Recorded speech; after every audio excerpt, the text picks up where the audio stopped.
Представници на лицата со попреченост од коалицијата Менуваме велат дека средбата со министерката за труд и социјална политика Јагода Шахпаска поминала непродуктивно и не во полза на лицата со попреченост. Тие велат дека има доста од празни ветувања и дека е време за резултати.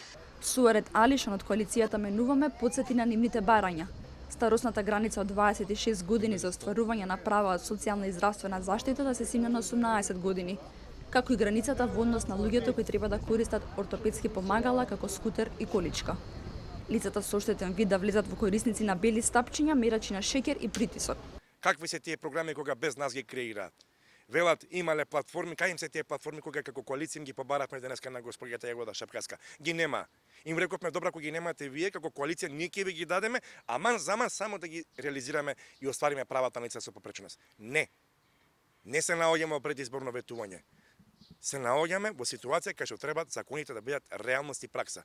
Од Министерството за труд и социјална политика посредбата со коалицијата Менуваме соопштија дека барањата нивни се приоритет и дека работат на нивно исполнување. Во однос на потребите за унапредување на состојбите со личната асистенција, министерката Шахпаска информираше дека со измените на Законот за социјална заштита, кој стапија на сила минатата недела, зголемена е достапноста на правото за користење на лична асистенција и за децата од 6 години, преку спуштање на досегашната возрастна граница од 18 години.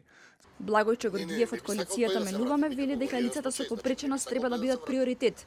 Додава дека доколку нема напредок во преговорите со надлежните и доколку не се исполнат нивните барања, тие ќе продолжат со протестите. Тоа што оваа влада ветуваше дека 50% ќе го качат додатокот за попреченост, а додатокот за попреченост не е качен 5%, а не 50%. Да си веруваме дека ќе се останат на зборот, доколку не се останат на зборот, жал ќе ни биде што ќе мораме да блокираме автопатишта, гранични премини. Во петокот коалицијата Менуваме требаше да постави шатори во Жена парк, како знак на протест и со цел да бидат повидливи.